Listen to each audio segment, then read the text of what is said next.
My hair is still a little damp from the shower, but we are getting right into today's video. So I hope you guys have been enjoying Vlogmas so far. I'm trying to my best to share something new with you guys each and every day leading up to Christmas. We'll see if I can make it the whole month, but my goal right now is just to get to Christmas Eve and we'll see from there. But in today's video, I'm actually working out of a Christmas cookbook that I picked up. I love Christmas movies. I actually already have 100 under my belt for this season. I started the very beginning of November and I have them on in the background with everything that I'm doing. My kids like get a kick out of it because at the end of every day they're like, Mom, what are you to now? And they enjoy hearing me tell them the number of movies that I'm up to. So far they're like, that's crazy. One, they're only about an hour and a half. Christmas movies are fairly short and they are on like every streaming app that you can find. So when I saw this cookbook, I was like, yes, I need it. I will have it linked down below,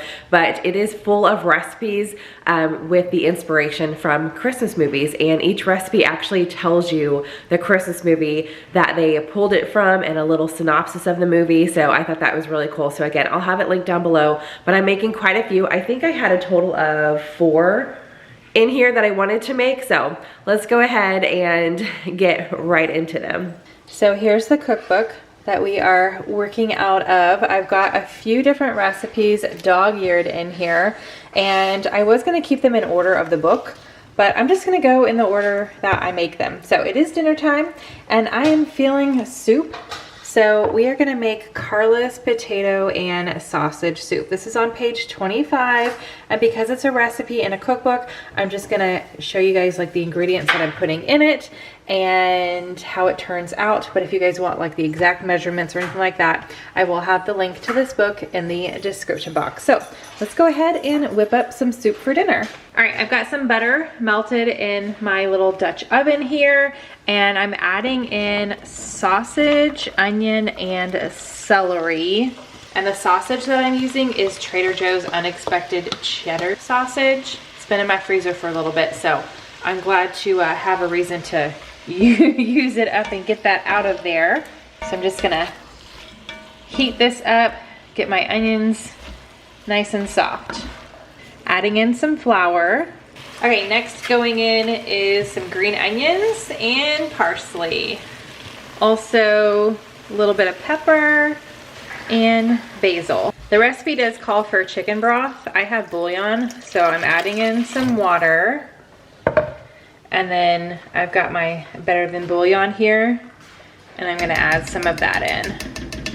Okay, and then I'm just gonna stir that in so the paste mixes well with the liquid. All right, and then I'm gonna add in some potatoes, and we're gonna let this come to a boil and simmer for a little bit. Okay, we are going to check the potatoes. I bet and they are done. Stir this up a bit. Oh my gosh, it smells so good. Oh yeah, potatoes are for sure done. Just scraping the bottom a little bit. Make sure nothing got stuck. And now I'm adding in some heavy cream. And I'm just gonna get this all mixed in here, heated through, and our soup is going to be done. All right, soup is done. I've got everybody's bowled out so it can start cooling off a little bit, but I already snuck a little bite and it's definitely delicious, but I am a huge fan of soup.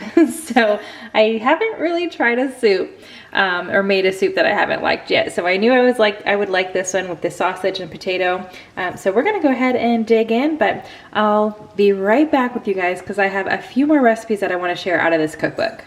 Okay, today's recipe that I'm going to be trying from this book is on page 50, and it is the Cranberry Brie bites. I love Brie, and I like to find any opportunity to cook with it. So I'm just whipping these up for just a fun little appetizer to have here at the house to snack on, but we're gonna go ahead and get that started. All right, I have my mini muffin pan here. I like to use silicone liners. I'm pretty sure I have these linked in my Amazon store down below in the description box. And then I also have some crescent rolls.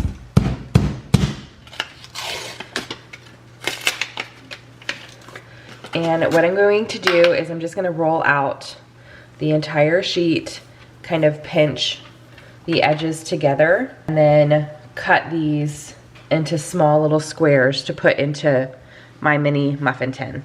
Got the crescent roll in there, and then I also had an 8-ounce wheel of Brie, so I chopped that up and just put a little piece in each. I did not use the entire 8-ounce wheel, so I've got more for me to snack on at a later time. But now we're gonna do a little dollop of cranberry sauce on the top of these. Okay, I've got the cranberry sauce on there, and now I'm going to add a little chopped pecan on each, as well as a little piece, oh, this one, of fresh rosemary. So I'm gonna do that to the top of each one, and then get them in my oven and bake them.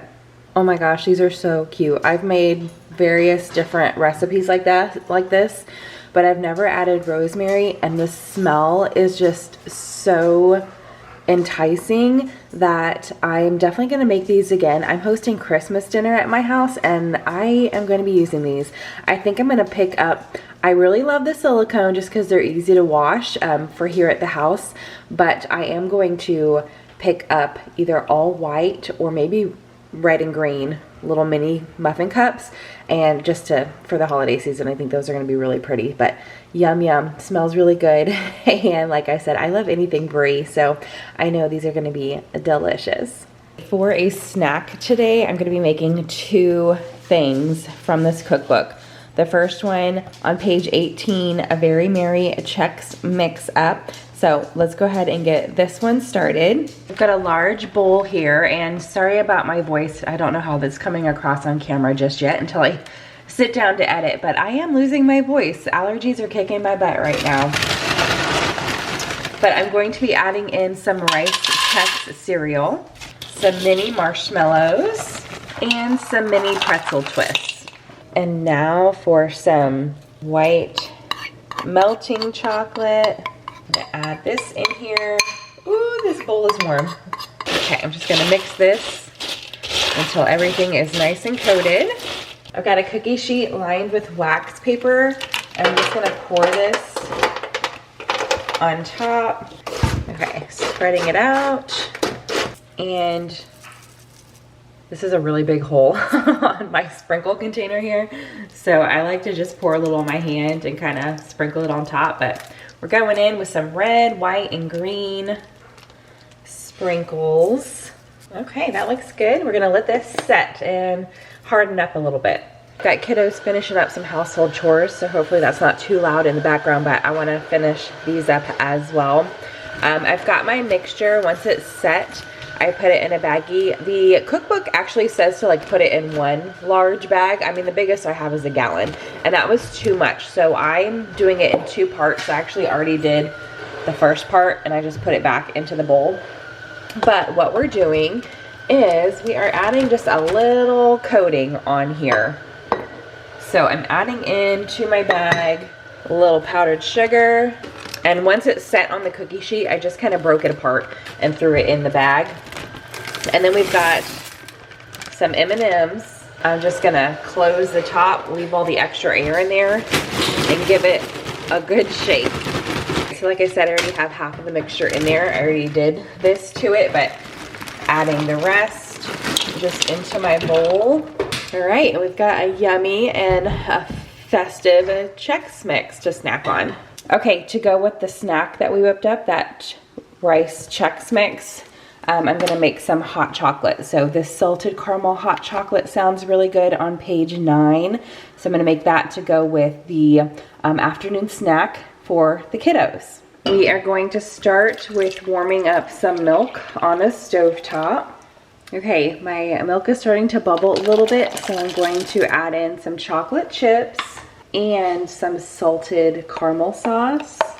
And I'm just gonna whisk that with the heat on until my chocolate chips melt and the sauce is all nice and mixed into the milk. Okay, we got a little bit of runny whipped cream on one. and marshmallows in the other. I mean, obviously it would have looked better if this wasn't,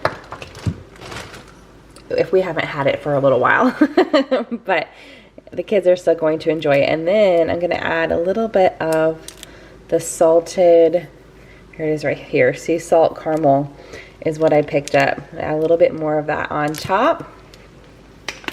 And the recipe that I followed only made 2, but one of my kiddos didn't really want hot chocolate right now, so 2 works great for us. But there it is. I did take a sip out of one of them and it is delicious. All right, I hope you guys enjoyed those recipes. If you did, give this video a big thumbs up. Hopefully my voice is coming across. I've got a little bit of a cold or like allergy, something happening here. My voice went out a couple days ago, so it's slowly starting to come back, which is nice. But I hope you guys are having a fantastic day. Check out the cookbook linked in the description, and I will see you guys in the next one. Bye.